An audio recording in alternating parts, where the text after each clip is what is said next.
मुंबई महापालिकेचा महापौर मुस्लिम, हिंदू मराठी, अमराठी की तिसरंच कोणी?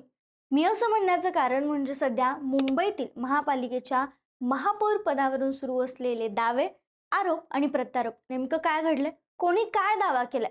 कोण म्हणजे मुस्लिम हिजाब घालणारी एखादी महिला महापौर होऊ शकते असं का म्हणलं गेलंय? चला हे सगळंच या व्हिडिओच्या माध्यमातून बोलूया. त्यासाठी व्हिडिओ शेवटपर्यंत नक्की बघा.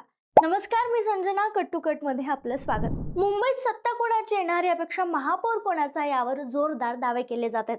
भाजप शिंदे गटानं महापौर हिंदू होईल अशी घोषणा केली. या उलट ठाकरे जिंकले तर खान महापौर होईल असा दावा करण्यात आलाय. ठाकरे बंधूंनी आमचा महापौर मराठीच होईल अशी घोषणा केली आहे, पण भाजप सत्तेत आली तर अमराठी व्यक्ती महापौर होईल असा आरोप विरोधी पक्ष करतोय. पण आता या वादात MIM देखील उडी घेतली. माजी आमदार वारिस पठाण यांनी मोठं वक्तव्य करत भाजपवर हल्ला केलाय. वारिस पठाण म्हणालेत, मुंबईचा महापौर पठाण, शेख, सय्यद, अन्सारी का होऊ शकत नाही? संविधानात तर समानता आहे ना, सर्वांना बरोबरीचा दर्जा. हे संविधान वाचत नाहीत का? यावेळी मुंबईचा महापौर ही हिजाब घालणारी मुस्लिम महिला बनेल असा दावा केल्यामुळे आता मुंबई महापालिकेच्या निवडणुकीत एक ट्विस्ट निर्माण झालाय.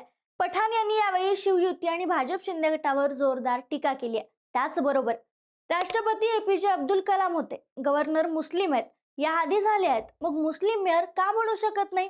मी तालिबानी पाकिस्तानी मुस्लिम मेयर नाही म्हणालो, मी भारतीय मुस्लिम महिला मेयर बनेल असं म्हणालोय. भाजपला ध्रुवीकरण करायचंय, शेतकरी आत्महत्या, विकास यावर त्यांना बोलायचं नाही असा आरोप देखील त्यांनी केला. यावेळी त्यांनी नितेश राणे यांच्यावरही सडकून टीका केली. वारिस पठाण यांना पाकिस्तानमध्ये पाठवू असं वक्तव्य नितेश राणे यांनी केलं होतं.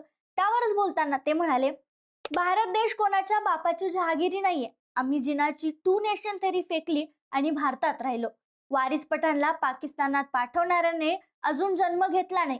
आमचा जन्म भारतात झाला आणि आम्ही भारतातच मरणार असंही त्यांनी स्पष्ट केलं. पण महापौर पदावर दावा करणाऱ्या पठाण यांनी मुंबईत किती जागा लढवणार याबाबत मात्र कोणतंही भाष्य केलेलं नाहीये. त्यामुळे हिजाब घालणारी महिला जर महापौरपदी बसवायची असेल तर त्यासाठी जास्तीत जास्त जागा लढवत त्या जिंकणं गरजेचं आहे.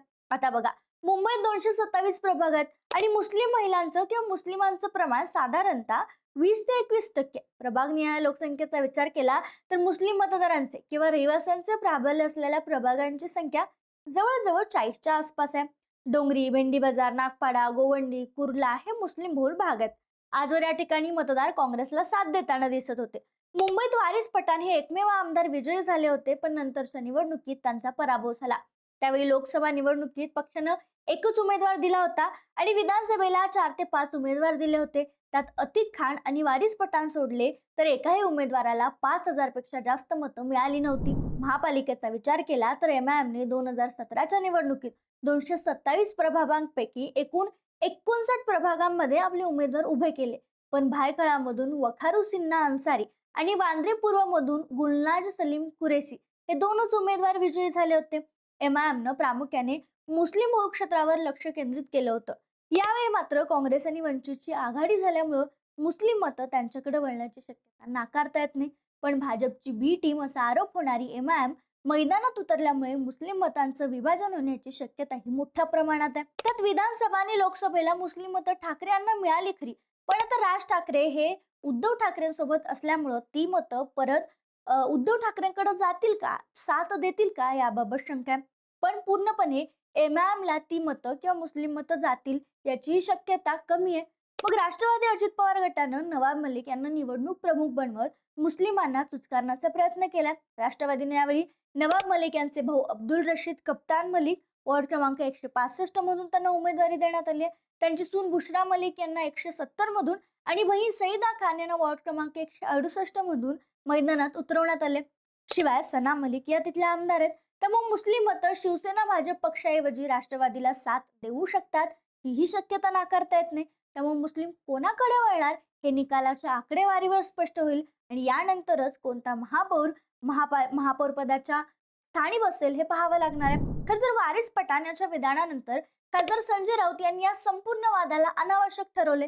ते म्हणाले की या देशात मुस्लिम समाजाचे लोक यापूर्वी राष्ट्रपती आणि राज्यपाल अशा मोठ्या पदावर राहिलेत, त्यामुळे हा मुद्दा वाढवणं योग्य नाही.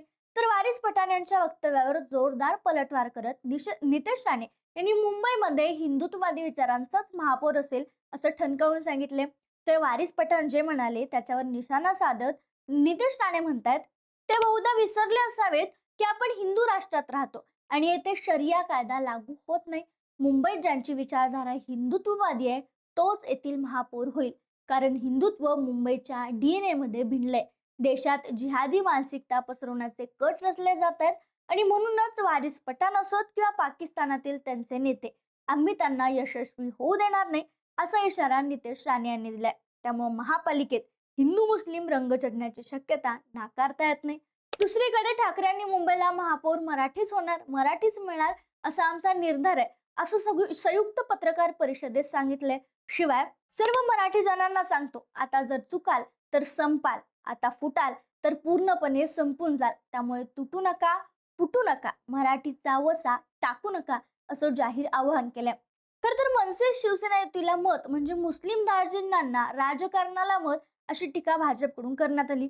मग याच टीकेला प्रत्युत्तर देताना राज ठाकरेंनी आपल्या शैलीत उत्तर दिलं. मुख्यमंत्र्यांचा एक व्हिडिओ फिरतोय ज्यात ते अल्लाह हाफिज बोलताना दिसतात. त्यामुळे त्यांनी हिंदुत्वावरून काही बोलू नये असा टोला त्यांनी फडणवीसांना लगावलाय. माझ्याकडे मुख्यमंत्र्यांच्या खूप ध्वनी चित्रफिती आहेत, त्यामुळे आता काय काय बोलतात त्यानुसार माझे व्हिडिओ तयार असतील असा इशाराही त्यांनी दिला. त्यामुळे मुस्लिम मतांचं राजकारण मुंबईत चर्चेचं कारण ठरतंय आणि म्हणूनच ही निवडणूक हिंदू मुस्लिम होते की मराठी विरुद्ध अमराठी होते, की ज्याची अपेक्षा असते अर्थात विकासावर, त्याच्यावर होते हे पाहणं महत्वाचं ठरणार आहे. पण तुम्हाला काय वाटतं, काय होईल, ही निवडणूक कोणत्या अनुषंगाने लढवली जाईल आम्हाला कमेंटमध्ये कळवायला विसरू नका.